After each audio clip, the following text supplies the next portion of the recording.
Gracias por venir, de verdad, muchas gracias, hermanos, y tengan la bondad de acompañarnos durante esta semana. Lo que vamos a hacer es estudiar juntos la palabra del Señor. Hagamos una breve oración para pedirle al Señor que mientras abrimos la Biblia, el Espíritu Santo pueda guiarnos donde está la verdad. Vamos a orar. Padre querido, las personas que estamos aquí hemos venido exclusivamente porque queremos tener un encuentro contigo. Tú eres la persona a quien queremos ver, eres la persona a quien queremos escuchar, porque solo tú tienes palabra de vida eterna. Y ahora, Señor, estamos listos, nuestros sentidos todos en dirección a ti, para recibir lo que tú tienes para nosotros esta noche. Que alguien aquí esta noche, Señor, pueda salir bendecido por el poder de tu santa palabra. Esa es nuestra oración en el nombre de Jesús. Amén y amén. El tema de esta noche, hermanos, yo lo he titulado Comprometidos con la obediencia. Seguramente ya le dijeron que su servidor es un pastor que trabaja en el departamento de mayordomía, así que ese es mi trabajo.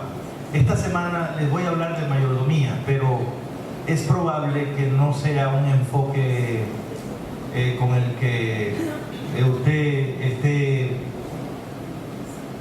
acostumbrado, ¿no?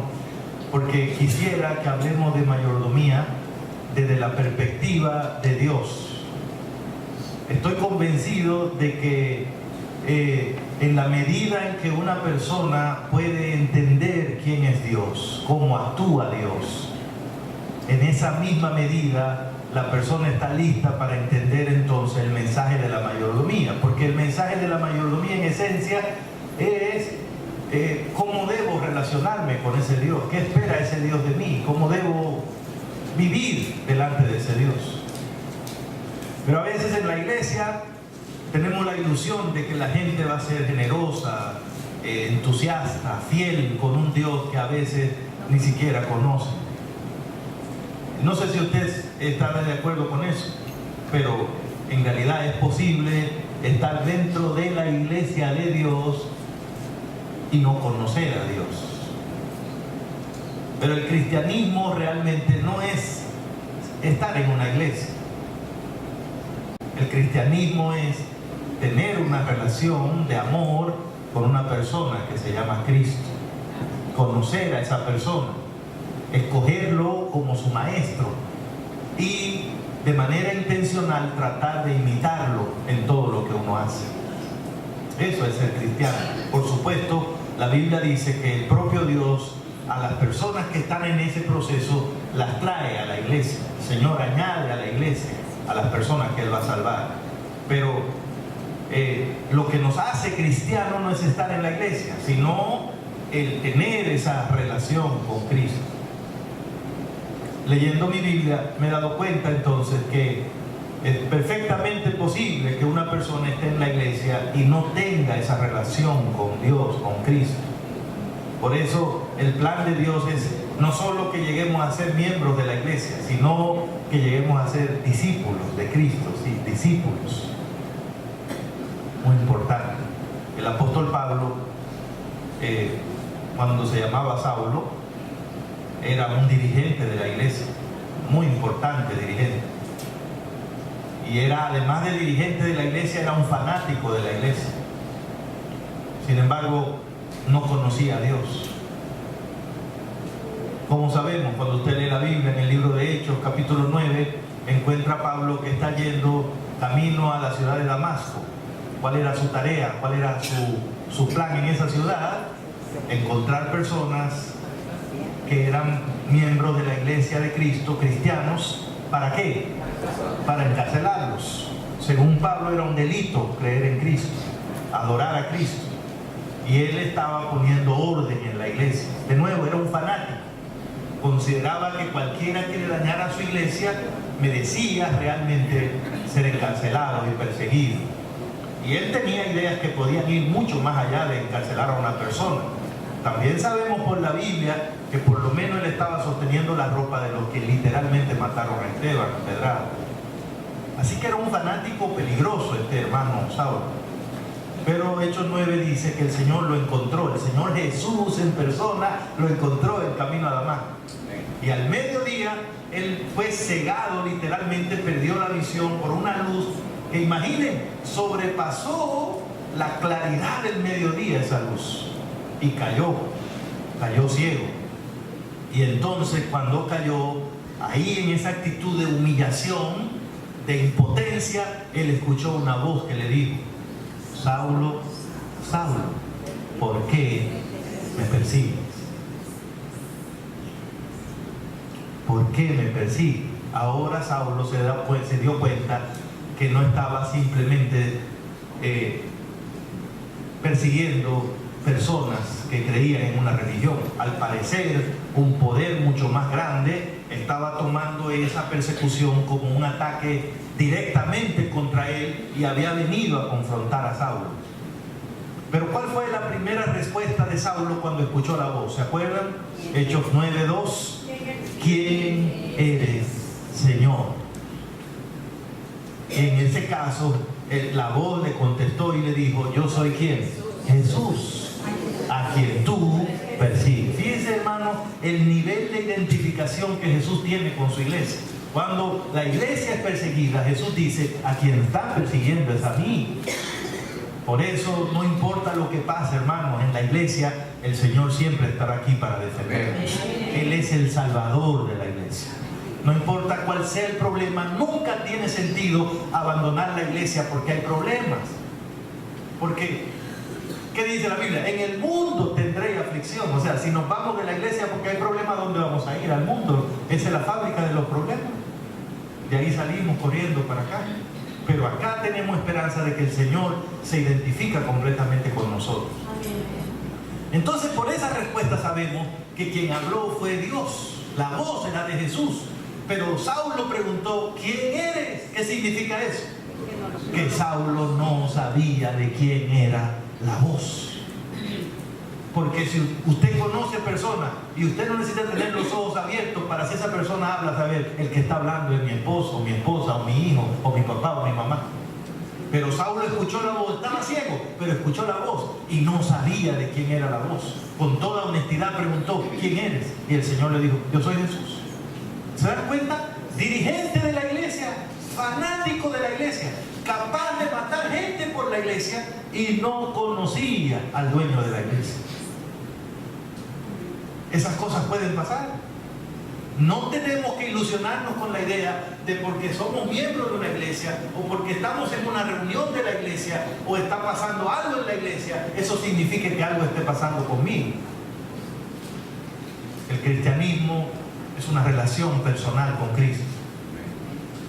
Y en ese caso Jesús estaba buscando a Saulo para dársele a conocer. Así que él le dijo: sí, yo soy Jesús.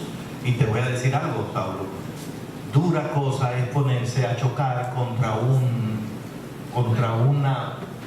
punta, ¿no? O sea, un aguijón. O sea, ¿a quién se le ocurre chocar la cabeza contra un filo?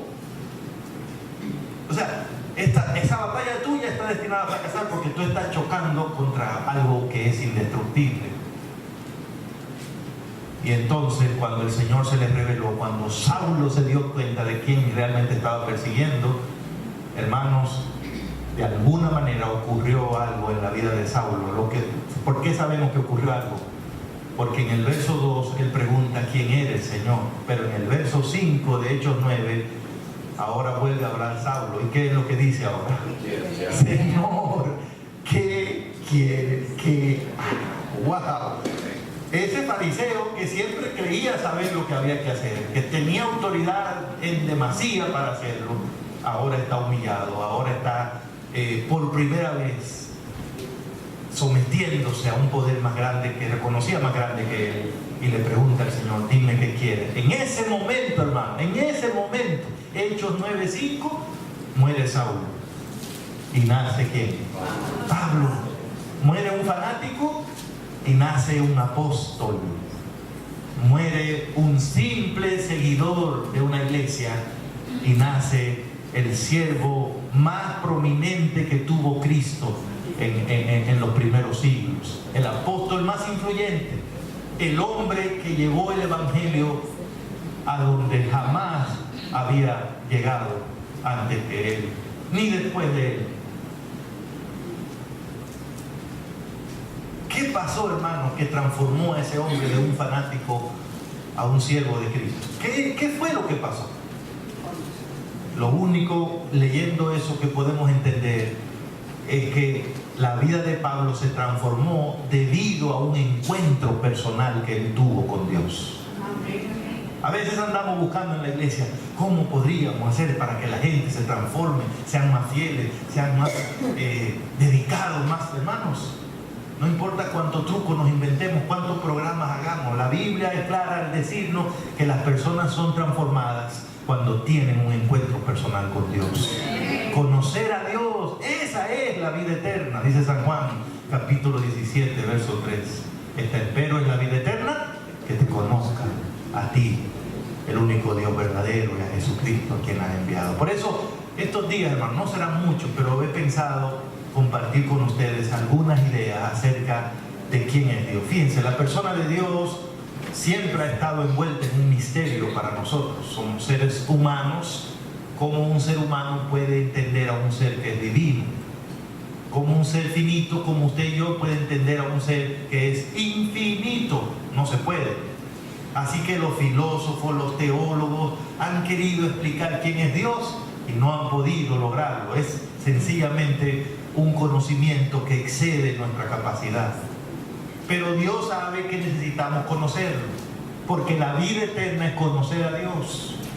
Porque eso es lo que transforma a la gente, eso es lo que cambia nuestras prioridades, la forma de ver nuestra vida, de usar el tiempo, nuestras relaciones, nuestro dinero, nuestro cuerpo. Todo cambia cuando usted llega a entender quién es Dios. Así que, ¿qué es lo que ha hecho Dios? Como no podemos nosotros entenderle, Él se ha autorrevelado a nosotros. ¿Y dónde está esa autorrevelación de Dios para nosotros? En su santa palabra. Debemos saber, por supuesto, que no es una revelación completa y absoluta, es limitada. ¿Por qué es limitada? Porque es para seres limitados. Hay cosas de Dios que, aunque Él no las explique, nosotros no podríamos entenderlas. Pero todo lo que nosotros necesitamos conocer de Dios está revelado para nosotros en su santa palabra. Por eso Deuteronomio 29 dice: las cosas reveladas son para nosotros y para nuestros hijos, y las que son secretas, las que no sabemos, las que no podemos explicar y no están aquí, ¿para quién son esas? Para Dios. No hay que hablar de eso, no hay que preguntar por eso, porque no hay esa información disponible. Ahora, lo que usted y yo necesitamos saber de Dios está aquí. Él se ha dado a conocer. Por eso las iglesias deben gastar tiempo estudiando la Biblia para contestar la pregunta: ¿quién es Dios? ¿Cómo actúa Dios? ¿Por qué Dios es un ser digno de nuestra adoración, de nuestra confianza? ¿Por qué nosotros podemos creer que Dios tiene razón en todo lo que dice?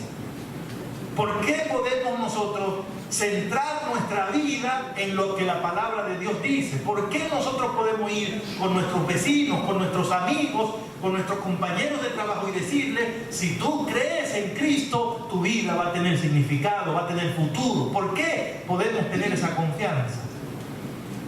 Es debido a quién es Dios.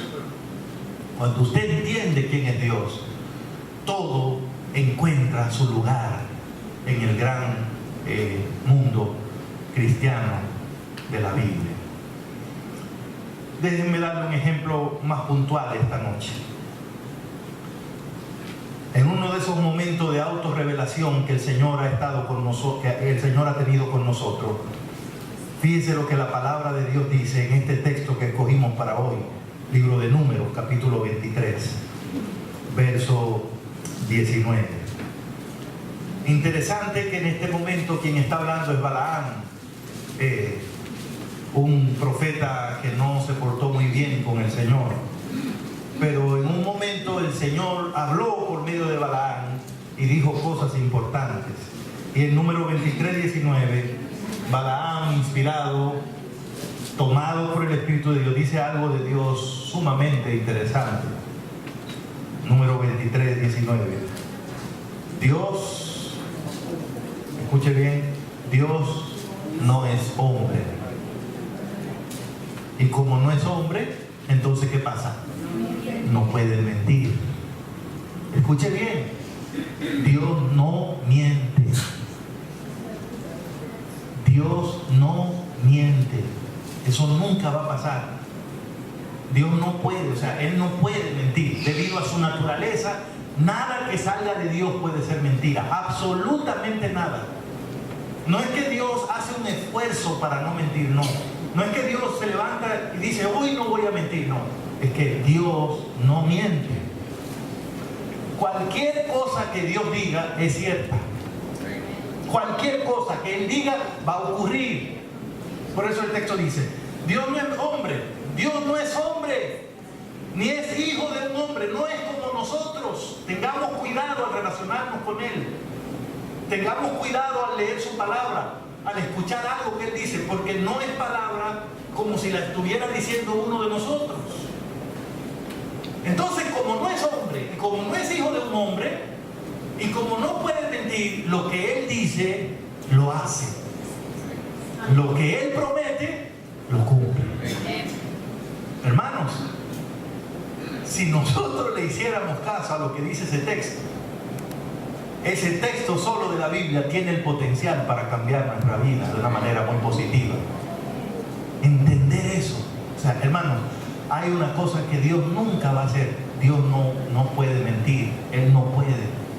O sea, no es que Dios dice verdad. No. Es que Dios es la verdad.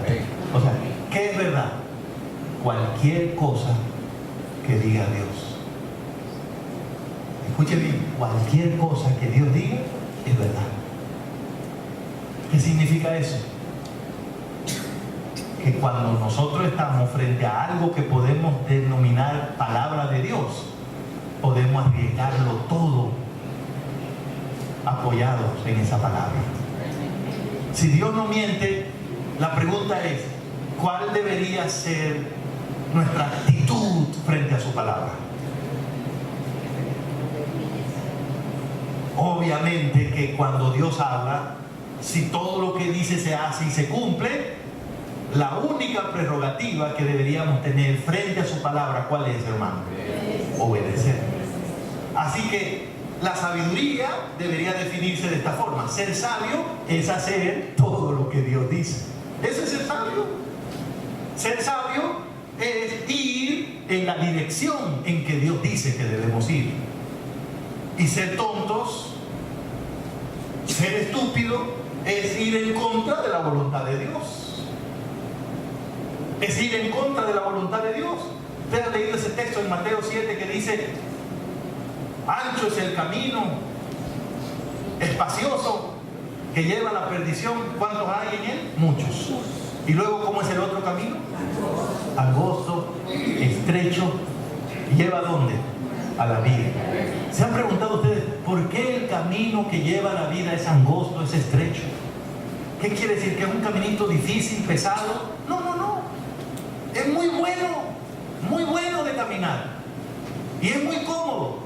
La razón por la que es estrecho y es angosto es porque ese camino está limitado por la voluntad de Dios. Ese camino, ahí no caben las opiniones mías, las preferencias tuyas. Ese camino solo está trazado por la palabra de Dios. Por eso es angosto, es estrecho. Pero el que se sabe meter ahí va a encontrar la verdadera libertad. Leyendo mi Biblia, yo he encontrado que si usted hace un análisis de lo que la palabra de Dios dice, usted va a encontrar que en todas las épocas el éxito de una persona, de una familia o de una iglesia está directamente relacionado con la capacidad que esa persona, esa familia o esa iglesia tenga de respetar y obedecer la palabra de Dios. Hermanos, permítame repetir eso. ¿Usted quiere que le vaya bien a usted, a su familia? ¿Ustedes quieren que esta iglesia prospere con la prosperidad que da Dios? Entonces tenemos que comprometernos a respetar la palabra de Dios. Tenemos que comprometernos a ser una iglesia que cuando Dios habla, Él debe saber que aquí vamos a hacer lo que Él diga. Porque nosotros creemos que Él es Dios y lo que Él dice siempre es lo correcto. Tiene razón. La misma lectura en la Biblia mostraría que cada vez que alguien trató de faltarle el respeto a la palabra de Dios, le fue mal. Cada vez que alguien se atrevió a hacerle cambio a la palabra de Dios, sufrió consecuencias negativas.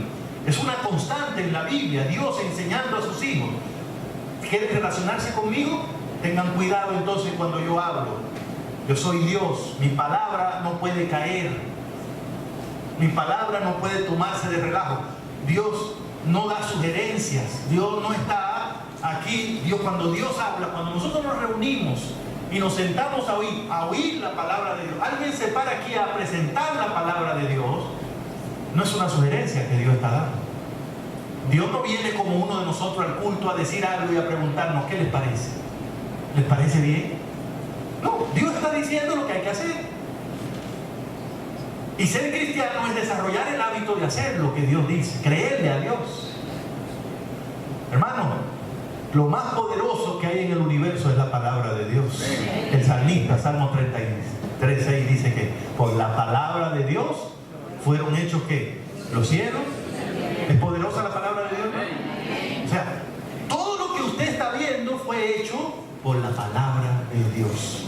Si la palabra de Dios puede hacer todo, entonces también puede transformar nuestra vida, ¿sí o no, hermanos?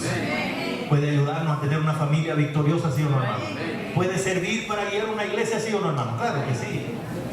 Hay una actitud de estos tiempos que es peligrosa, y es la actitud de pensar que nosotros podemos confiar en nuestras propias ideas, que nosotros hemos desarrollado tanto conocimiento que si hacemos una reunión o una comisión aquí podemos dar mejores ideas incluso que la que Dios tiene en su palabra. Y eso está minando la espiritualidad de muchas iglesias, dañando la espiritualidad de muchas familias, porque gente que está en la iglesia ha confundido el cristianismo y ha creído que una persona puede servir a Dios confiando en sus propias ideas. Proverbios dice, confía en Jehová y no te apoyes en tu propia prudencia. ¿Qué quiere decir? Que esa seguridad en mí mismo es totalmente reprobable cuando se trata de compararla con la palabra de Dios. Si Dios habló, yo no tengo que andar buscando otra idea. Si Dios dijo una cosa, no tengo yo que compararlo con lo que yo leí en un libro o lo que yo pensé un día. La palabra de Dios es palabra final para nosotros, hermanos. La Biblia está llena de historias que Dios puso ahí para que sepamos que el Señor no va a permitir nunca que a alguien le falte el respeto a lo que Él dijo y le vaya bien. Eso no va a pasar. Gálatas capítulo 6, verso 7 dice algo que nadie jamás podrá hacer con Dios. Hay cosas que usted puede hacer con Dios. Hay gente que puede hasta maldecir el nombre de Dios, no creer en Dios, todo eso. Pero hay una cosa que nadie va a hacer con Dios. Gálatas 6, 7 dice, no os engañéis. Dios no puede ¿qué? Ser burlado. Nadie se va a burlar de Dios. Nadie, aunque tengas 1000 años metido en esta iglesia, va a escuchar algo que Dios dijo, va a ir a hacer algo diferente y va a creer que va a tener la bendición de Dios. Nadie va a levantar una familia hasta el cielo yendo en contra de lo que Dios dijo. Ninguna iglesia va a prosperar realmente haciendo lo que se le ocurra mientras la palabra de Dios está ahí esperando por nosotros.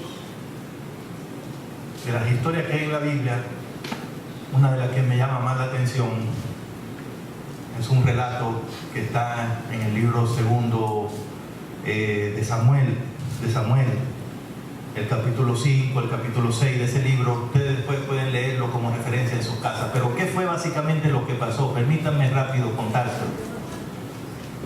El rey David acababa de ser establecido ya como rey de todo el país. Los que han leído la Biblia saben que David fue 40 años rey en Israel, pero no los 40 años él gobernó el país completo. 7 de esos años él solo fue rey de las tribus que estaban en el sur y tenía su oficina en una ciudad que se llamaba Hebrón. Y después de unos acontecimientos que ocurrieron, los príncipes de las otras 10 tribus del norte vinieron y hablaron con él, le dijeron: nosotros sabemos que Dios te escogió a ti para ser el rey y nosotros también te vamos a obedecer. Entonces todo el país se unió bajo el reinado de David. Y el pueblo, el país comenzó junto con ese reinado una época de prosperidad financiera, militar, económica y espiritual también, porque David era un hombre que amaba a Dios, amaba a Dios. Y bueno, entre las cosas que David comenzó a hacer, Dios le dio mucha paz, porque los enemigos alrededor, filisteos y eso, el Señor le dio grandes victorias a David contra ellos. Dios también le permitió a David hacer amistad con otros reyes del área, como el rey de Tiro, que le regaló mucha madera para que él hiciera un palacio, porque él cambió la oficina de Hebrón a la ciudad de Jerusalén, que hasta el día de hoy es la capital de Israel. Pero en ese tiempo de tanta bonanza y prosperidad, al rey David se le ocurrió que había llegado el momento para él cumplir un sueño que él tenía hace allá un tiempo. ¿Cuál era el sueño de David? Él quería traer el arca del pacto de Jehová a la ciudad de Jerusalén, la capital. ¿Qué era el arca del pacto? El mueble más sagrado que había en Israel. ¿Se acuerdan? El arca que estaba en el lugar santísimo. Era símbolo de la presencia de Dios en medio de su pueblo. Para un judío, donde estaba el arca, estaba Dios. Y en ese momento el arca estaba en un pueblito que estaba como a 30 kilómetros de Jerusalén, que se llamaba Kiriat Jearim. Estaba ahí por una circunstancia que ocurrió. Y David dijo: pero esa arca no puede estar allá. Es aquí en la capital, porque este país es de Dios. Yo soy rey, pero yo soy rey bajo el reinado de Dios. Estoy yo aquí con un palacio y el arca de Dios por allá en una casita, quién sabe a dónde. No. Vamos a hacer un lugar especial y vamos a traerla aquí a la capital. Fíjese, era un sueño muy bonito de David. Él amaba a Dios. Quería hacer las cosas bien para Dios. Así que lo hizo, él era el rey, imagínense. Él dijo: pero no lo vamos a hacer de cualquier manera. Voy a aprovechar para hacer algo que el país completo termine dándole gloria al nombre de Dios. Él escogió 30,000 personas de todas las tribus de Israel y les dijo a esos 30,000: ustedes van a ir conmigo hasta Kiriat Jearim y vamos a traer la arca en una gran procesión, vamos a hacer una fiesta grande, vamos a llevar a los levitas, van a ir cantando los 30 kilómetros, vamos a ir haciendo sacrificios para que todos los pueblos que están en ese camino salgan a glorificar el nombre de Dios. El rey además mandó a hacer una carreta nueva, alada por bueyes, para traer el arca en esa procesión. Y él en persona, con sus príncipes y los 30,000 escogidos, fueron hasta el pueblito. Ahí pararon la carreta en la casa de un señor que se llamaba Obed-Edom. Obed-Edom se llamaba. No estoy seguro, pero creo que Obed-Edom era el otro. Pero en la casa del señor donde estaba, él fue... Usted puede leer eso en realidad el señor de la casa se llamaba Aminadab. Segundo de Samuel, capítulo 6, 5 y 6. Aminadab. Y ese Aminadab, ¿por qué quería mencionarlo? Porque ese Aminadab tenía 2 hijos. Uno que se llamaba Ahío y el otro que se llamaba Usa. Ese Usa es el que más conocemos nosotros. Cuando llegaron, pusieron la carreta y trajeron el arca y la montaron en la carreta. Segundo de Samuel 6, verso 4 dice que Ahío, el hijo de Aminadab, se puso delante de la carreta. Por lo que se desprende que el otro Usa se puso detrás de la carreta. ¿Qué iban haciendo ellos? Cuidando que nada le pasara al arca. Imaginen, símbolo de la presencia de Dios. Entonces comenzó la procesión. La carreta comenzó a andar, el rey, los cantantes, los 30,000, un desfile como nunca antes habían visto en ese lugar por ahí. Y comenzaron las alabanzas, los sacrificios que tenían, pero toda la gran fiesta de David para Dios se convirtió en una desgracia, porque cuando llegaron a un lugar que la Biblia dice que se llamaba la era de Nacón, o como la finca de Nacón, ahí pasó una desgracia, hermanos. ¿Qué pasó ahí? Los bueyes tropezaron tan feo que parece que los bueyes se iban como a caer, y al quedarse caer, la carreta se movió con mucha fuerza, violencia, tanto que parecía que el arca se iba a caer. Y en ese momento el que iba detrás, que era Usa, viendo que el arca se iba a caer, corrió de inmediato para sostenerla, para que no se cayera. Y la Biblia cuenta que en el acto, al poner la mano sobre el arca, Usa cayó muerto. Bueno, no deberíamos decir cayó muerto, en realidad Dios le quitó la vida en el acto. No fue que él tenía una enfermedad y ahí aprovechó para caer, no. Es que Dios le quitó la vida cuando le puso la mano al arca. Ahora ustedes comprenderán, ¿no? En medio de una fiesta se cae uno muerto, no se puede seguir con la fiesta. Eso se convirtió en un mortuorio, un desastre, no, hubo que parar la fiesta. Cuando David vino y vio qué fue lo que pasó y le dijeron que le puso la mano y Dios lo mató. O sea, entonces, si usted lee el relato bíblico, lee lo que Elena White dice en Patriarcas y Profetas, usted va a ver como que David, realmente la reacción de David que él quiso decir fue como que, pero ¿por qué Dios hizo eso? Dios exageró ahí, porque ese hombre lo que estaba era ayudando realmente, o sea, ¿por qué lo mató? O sea, pues, es como mucho, ¿no? Bueno, David se molestó tanto que dijo, no, pero si eso es así, no me lleven esa arca para allá, para Jerusalén. Porque si ese hombre lo mató así nada más por estar ayudando aquí, imagínense a mí con todos los pecados que yo ando arriba, no me lleven eso para allá. Busquen dónde dejar eso por aquí. Y David no estaba hablando, él estaba hablando en serio. Buscaron, entonces sí, encontraron la casa de un señor que se llamaba Obed-Edom y dejaron el arca ahí 3 meses porque David no la quería ya, le tenía miedo ya, y se desbarató la fiesta y no se pudo hacer. Obviamente, cuando usted lee eso en el relato, necesita preguntarse por qué Dios tuvo que actuar así. En un día, cuando David, el rey, el pueblo completo le estaba haciendo una fiesta a él, era para él la fiesta, era para Dios. ¿Por qué Dios le quitó la vida a ese hombre? Bueno, hermanos, hay un par de cositas que usted debe saber que pasaron ese día, que si usted no las sabe, no va a entender exactamente por qué Dios actuó así. En primer lugar, en ese esfuerzo de llevar el arca desde ese pueblito hasta Jerusalén, David y todos los que andaban con él pasaron por alto, no le hicieron caso a las instrucciones que Dios había dado con relación al arca. Ese mueble era parte del mobiliario del santuario, y cuando Dios lo mandó a hacer, Dios había dado instrucciones específicas en cuanto a ese mueble. Le dijo a Moisés cómo eran las medidas, que le iba a revestir de oro, que uno iba a tener unos ángeles, todo eso lo mandó a decir. Una de las cosas que Dios dijo claramente fue: ese arca ningún ser humano la puede ver ni la puede tocar. ¿Por qué? Porque era el símbolo de ¿qué?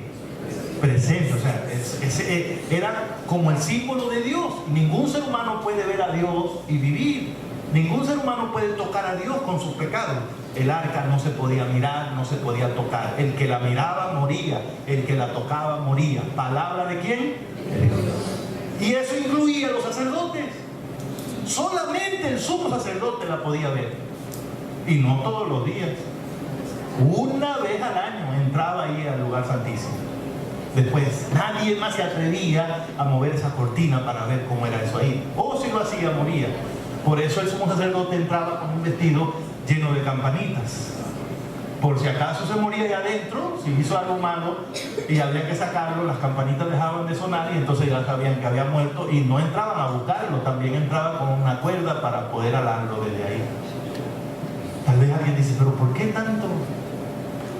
Dios está tratando de enseñar una lección a su pueblo, ¿no? Cuando traten conmigo, no están tratando con el que usted le compra la verdura en el mercado. Yo no soy el compadre de ustedes ni el amiguito, yo soy Dios. De mí dependen para todo y les va a ir bien cuando hagan las cosas como yo digo. Ese mensaje no ha cambiado, hermanos. ¿Cuál fue otra instrucción que Dios dio? Usted lee la Biblia en el libro de Números, capítulo 4, versículo 1 al versículo 15, y usted va a encontrar que Dios había dado instrucciones para cuando hubiera que mover el arca de un lugar a otro, porque Israel era un pueblo nómada, vivía en el desierto, por eso tenía un santuario que se armaba y se desarmaba, y entonces el santuario había que moverlo, que cuando vayan a mover los muebles más sagrados, Dios dijo, los únicos que pueden mover el arca de un lugar a otro son los levitas coatitas. ¿Los levitas qué? Coatitas. ¿Saben? La tribu de Leví completa trabajaba en el santuario, los levitas. Pero no todos los levitas hacían el mismo trabajo. Si usted era levita y venía descendiente de Aarón, usted podía ser sacerdote. Para ser sacerdote había que ser levita, pero descendiente de Aarón. Y había otras familias entre los levitas, los de Merari, los meraritas, los de Gerson, los gersonitas, los de Coat, los coatitas. Y cada familia tenía un ministerio dentro del santuario. A los coatitas el trabajo que Dios les dio fue, ustedes se encargan de mover los muebles más sagrados. Así que si no es coatita, no le ponga la mano a eso, no toque eso porque va a morir. Y los coatitas tenían que mover el arca, pero sin mirarla y sin tocarla. ¿Cómo lo hacían?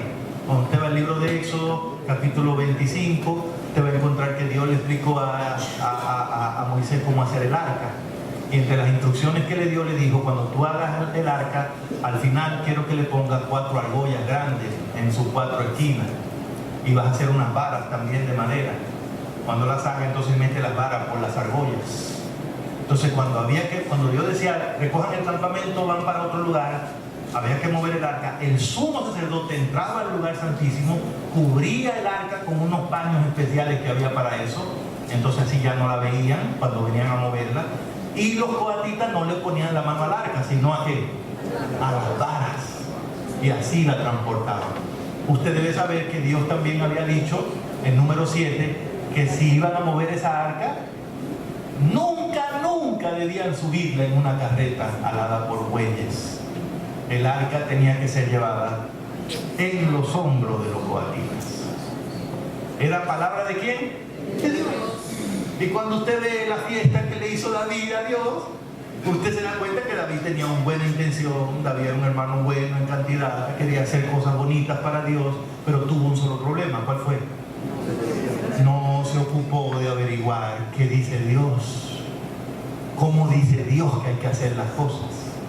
Así que lo primero que mandó a hacer fue una carreta, cuando Dios había dicho, no me suban eso en carreta. Entonces llevan el arca y ahí están. ¿Quiénes están ahí? Los hijos de Aminadab, que no son levitas coatitas, metidos en cosas que no tenían que estar. Y nadie le dijo nada a esa gente. Nadie le dijo, ustedes no pueden estar ahí. Nadie dijo, hay que buscar 2 coatitas para si acaso hay que... Entonces, esa es la razón por la que Dios no pudo aceptar la fiesta de David ni del pueblo de Israel. ¿Por qué? Porque era una fiesta que se estaba haciendo en contra de la palabra de Dios. Y hermano, la palabra de Dios no puede caer, no puede caer. La palabra de Dios es la que sostiene el universo. Si la palabra de Dios cambiara, todos nosotros estaríamos en peligro. ¿Saben por qué tenemos esperanza? Porque la palabra de Dios permanece para siempre. La salvación de nosotros, ¿qué es la salvación? Díganme qué es la salvación. Es una promesa que Dios ha hecho de darnos vida eterna a nosotros. ¿Dónde está la ley que dice que nosotros tenemos que salvarnos? ¿Dónde está el evento científico, el hecho químico, biológico, mineral, astrológico que diga que yo me voy a salvar? No. La única seguridad que tengo es que Dios lo ha dicho. Y yo puedo confiar en eso, ¿sí o no, hermanos? La venida de Cristo. ¿Por qué creemos? ¿Por qué somos adventistas? ¿Dónde está la prueba de que Cristo va a venir? Prueba no tenemos, lo que tenemos es la promesa de Dios de que Él va a volver. Con la palabra. Entonces, hermanos, nosotros nos gusta saber que la palabra de Dios es tan fuerte así, pero entonces a la hora de vivir, de tomar decisiones, de hacer cosas, a veces la palabra de Dios brilla por su ausencia. A veces hay iglesias que les gusta más hablar entre ellos y dar opinión entre ellos que oír lo que Dios dice. A veces hay pastores, ancianos que no tenemos tiempo para leer la Biblia porque estamos muy ocupados haciendo cosas para Dios. Parece que David dijo, pero ¿cuál es el problema de montarla en una carreta? La última vez que llegó a ese pueblito vino en una carreta, y es cierto. ¿Cómo llegó a Kiriat Jearim? La mandaron los filisteos. Después que la tenían secuestrada ya, le pasaron un montón de cosas, se dieron cuenta que eso le estaba pasando por tener esa arca ahí. Y la prepararon y la mandaron en una carreta con bueyes. Y los bueyes solitos llegaron allá a Israel, a Kiriat Jearim, y desde ese tiempo estaba el arca allá. Elena White, en Patriarcas y Profetas, dice: cuando los filisteos mandaron el arca en una carreta, Dios lo aceptó como lo mejor que ellos podían hacer, porque ellos eran un pueblo que no conocían ¿qué? La voluntad de Dios. Pero David y todo ese montón de gente que estaba ahí haciéndole fiesta a Dios, ellos sabían la palabra de Dios, y Dios no podía aceptar una obediencia a media. Nos encanta decir que somos el pueblo escogido, real sacerdocio, nación santa. Eso es muy lindo, pero ser el pueblo de Dios es muy delicado también. Es muy delicado. Muy delicado. Porque estamos obligados a hacer la voluntad de Dios siempre. El otro hecho que ustedes deben saber es que ese hermano que murió, que se llamaba Usa, ¿saben por qué murió? Porque él cometió, dice Elena de White, en Patriarcas y Profetas 760 y 61, él cometió un pecado que se llama el pecado de la presunción. ¿Cómo se llama el pecado? ¿Y qué es la presunción? A mí me encanta la definición de la White. Presunción es la falsificación de la fe. Es decir, ¿qué es fe? Fe es creer que Dios va a hacer lo que Él dijo que va a hacer, aunque yo no sepa cómo lo va a hacer. Pero como Dios lo dijo, yo lo creo. Eso se llama ¿cómo? Fe. Ahora, presunción es creer que Dios va a hacer lo contrario a lo que Él dijo que va a hacer. Presunción es creer que Dios va a hacerle un arreglo a su palabra para que yo quede bien. Que Dios dijo una cosa, pero como Dios me quiere a mí, en este caso mío, yo puedo hacerle un cambio ahí pequeñito y como quiera Dios se la va a arreglar para que a mí no me pase nada. Eso no es fe. ¿Eso es qué? Presunción. Eso es estar de presumido. Eso es creerme más importante que la palabra de Dios. Y eso no va a pasar, hermano. No va a pasar. Nadie se va a burlar de Dios.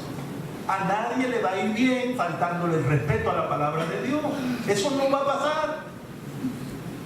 No importa quién usted sea, puede ser el rey, y Dios no le va a tolerar que le falte el respeto a su palabra. Quiere que te vaya bien, tiene que meterte en el camino de la palabra de Dios.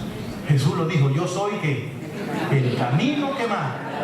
¿Qué más? Y nadie va a llegar a donde hay que llegar si no se mete por ese camino. Es un mensaje claro. Usa sabía, como todo el mundo, que eso no se le podía poner la mano. ¿Qué fue lo que dijo Usa? Yo sé, pero Dios está viendo que yo no es que le quiero poner la mano, es que yo estoy celoso, no quiero que se caiga y estoy ayudando. Y en el caso mío, Dios va a hacer una excepción. No hubo excepción. Dios mató a Usa, ¿saben por qué? Porque es un Dios de amor. Imagínense qué hubiese pasado si Usa le pone la mano a eso y no muere. ¿Qué hubiese pasado, hermanos? A partir de ese momento, nadie estaría seguro cuando Dios habla. Miles se hubiesen descarriado porque no sabrían qué hacer cuando Dios habla. Tal vez dirían: bueno, Dios dijo eso, pero nosotros lo conocemos, Él después cambia. ¿Ustedes no se acuerdan con Usa? A Usa Él lo perdonó. ¿Ustedes no se acuerdan? Pero ahora hay un testimonio en la Biblia de que la palabra de Dios permanece para siempre, que Dios es el mismo ayer. Entonces, hermanos queridos, mi pregunta final esta noche es: ¿ustedes creen que esa historia que está en la Biblia de tanto tiempo todavía tiene lecciones para nosotros? ¿Creen ustedes que una iglesia como esta, tan bendecida, de personas como ustedes, todavía pueden aprender de esa historia? Bueno, quiero decirles que por lo menos en mi experiencia personal yo he tomado unas lecciones de esa historia. Mi primera lección es entender que los planes de Dios, Pastor Eliasí, los planes de nuestro Dios son perfectos y no necesitan arreglos. Cuando Dios habla, no debería parecer a alguien que se le ocurra decir que hay una circunstancia donde la palabra de Dios no funciona. Eso es una insensatez. Es una locura ponerse a discutir cuando Dios habla. Dios puede hacer lo que Él quiera, en el cielo, en la tierra y debajo de la tierra. Si yo le dijera, hermanos, prepárense porque voy a construir una silla aquí ahora mismo, ¿ustedes me van a creer eso, hermano? Claro que no, van a decir que esté loco. Porque para comenzar, ¿qué pasa para construir una silla? ¿Por qué no la puedo construir la silla? Porque no tengo materiales aquí. Y en el caso mío, aunque lo tuviera, no sé hacerla, ¿no? Pero, ¿qué tal que fuera el Señor en persona que nos dijera, hijos, voy a hacer una silla ahora? ¿Le podríamos creer eso a Dios? Aunque no hubiera materiales, ¿se lo podríamos creer? ¿Por qué? Porque en el caso de Dios, su palabra tiene el poder de hacer lo que Él menciona. O sea, cuando Dios dice una cosa, ya es verdad porque Él la dijo. O sea, aunque nunca antes fuera verdad, ahora es verdad porque la dijo Dios. Y su palabra lleva el poder de hacer lo que Él menciona. Cuando Dios dice, te voy a bendecir, voy a estar contigo, eso no hay que dudarlo. Cuando Dios te dice, haz esto y te voy a bendecir hasta que sobreabunde, nadie debería decir, yo tengo una mejor forma de que me vaya bien.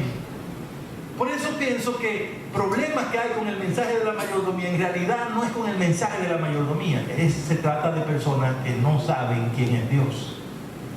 Hermanos, cuando Dios dice que no se lleve en carreta, no se lleve en carreta, punto.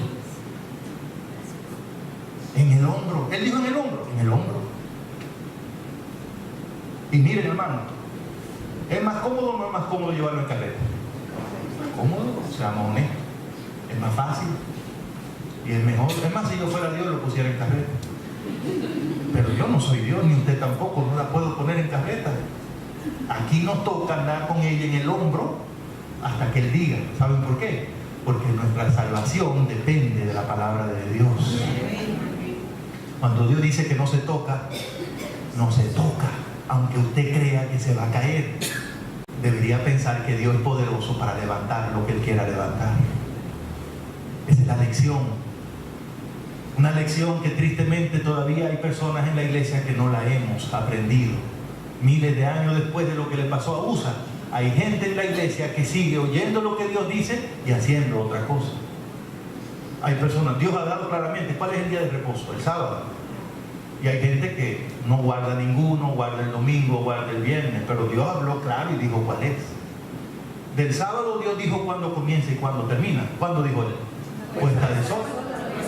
Pero hay en la iglesia gente que ni lo recibe ni lo despide.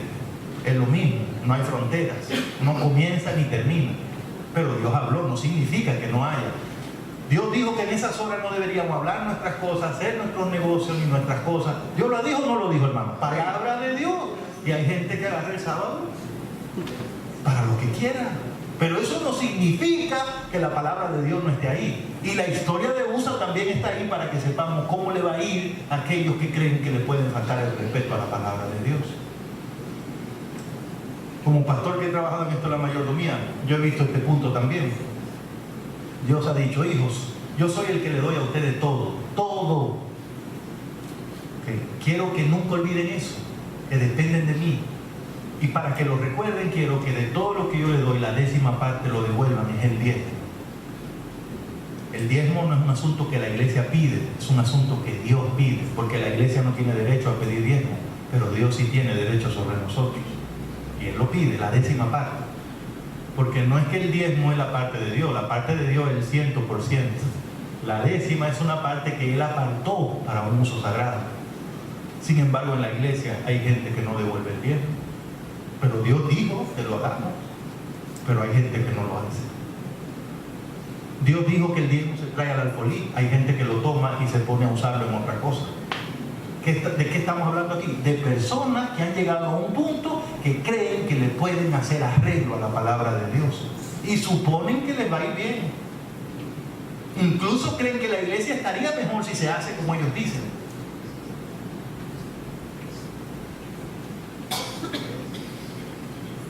Los jóvenes también, Dios ha dicho claramente en la Biblia, Dios ha dicho a los hijos de Él, no se junten en yugo desigual con los que no son como ustedes, creyentes, los infieles.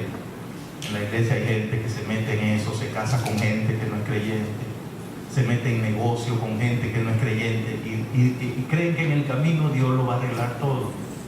Eso no es fe, es presunción. Entonces, mi lección final, hermano, esta noche es: el celo, el esfuerzo no sustituyen la obediencia. Usa lo único que podía decir: ay, que yo soy celoso con la cosa de Dios, yo no puedo ver que algo se va a caer, yo trabajo mucho. No, Dios le dice: no,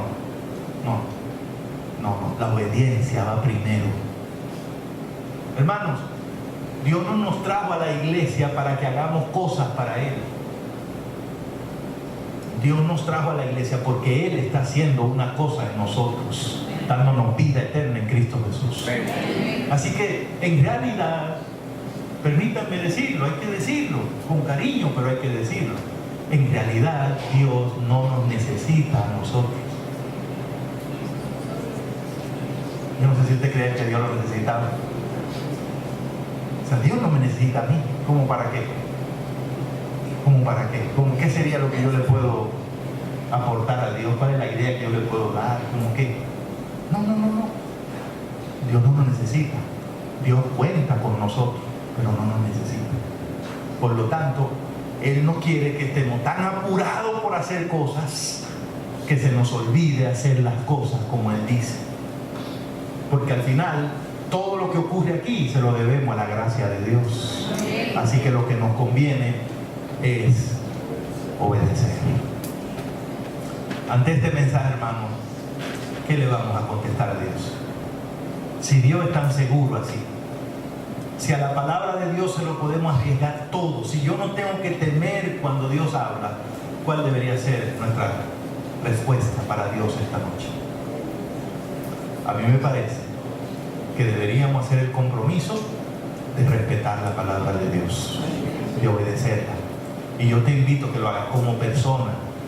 Quieres que te vaya bien en tu vida, eres un joven, eres estudiante, eres profesional, eres un hombre, una mujer ocupado, tienes unas cosas que hacer. ¿Por qué no te propone lo que haga, lo que esté haciendo, lo que piense hacer? Lo voy a hacer respetando la palabra de Dios. Te va a ir bien, te va a ir bien. Tu familia, ¿no te gustaría tener tu familia en respeto de la palabra de Dios? Tu negocio, tu profesión, ¿por qué no la pones en acuerdo con la palabra de Dios? Y como iglesia, que Dios mire esta iglesia y diga: ahí en esa iglesia nueva de Villahermosa tengo un grupo de personas que me respetan, que cuando yo hablo obedecen. Y entonces el Señor va a añadir su bendición, sin duda, para todos nosotros. A mí me gustaría tener una oración esta noche, pero no es la oración de terminar el culto, es una oración por alguna persona que le gustaría decirle: Señor, yo quiero que tú me ayudes a respetar tu palabra y obedecerla en toda circunstancia. Cuando yo vaya a tomar una decisión, o cuando yo me encuentre con un así, dice Jehová, que no lo discuta, que no lo arregle, que no lo cambie, que tenga el gozo, la humildad de obedecerte en toda circunstancia. ¿Hay una persona aquí que quiera hacer eso esta noche con el Señor? Amén. Gloria a Dios. Gloria a Dios. Gloria a Dios. Vamos a orar. Querido Padre, qué momento más lindo hemos vivido esta noche en tu presencia. Hemos escogido estos días para ir a la Biblia y encontrar momentos en que tú te autorrevelas para nosotros. Y a partir de esos momentos queremos conocerte mejor, para también entender mejor cómo debemos vivir delante de ti. Y esta noche ha sido una alegría para nosotros entender cuán firme y segura es tu santa palabra. Y cuán firme y segura es la vida de una persona que respeta y obedece tu palabra. Gracias por incluir esa historia de David y de Usa en tu palabra. Es una lección para nosotros hoy como dirigentes, como padres, como esposos, como hombres, mujeres, jóvenes, niños, adultos. Queda claro, Señor, que la norma es la misma para todos. Obedecer y viviréis. Señor, perdónanos por las veces que le hemos faltado el respeto a tu palabra. Perdónanos por las veces que nos hemos comportado como si nosotros tenemos mejores ideas que tú. Danos humildad para callar. Danos sabiduría para oírte a ti. Y danos valor y fe para poner en práctica lo que tú dices. Bendice esta iglesia, Señor, y dale el gozo de ser una iglesia que glorifique tu nombre en todas circunstancias. Llena a nuestro pastor y a los ancianos de tu Santo Espíritu, y que sean hombres y mujeres que todos los planes que hagan y todo lo que recomienden a la iglesia estén seguros de que viene de tu santa palabra. Gracias, Señor, por darnos este mensaje. Llévanos ahora con tu bendición a nuestros hogares, en el nombre de Jesús. Amén, amén y amén. El Señor les bendiga a todos, hermanos. Los espero mañana. Por favor, vengan y traigan a otros si pueden también. Que Dios les bendiga.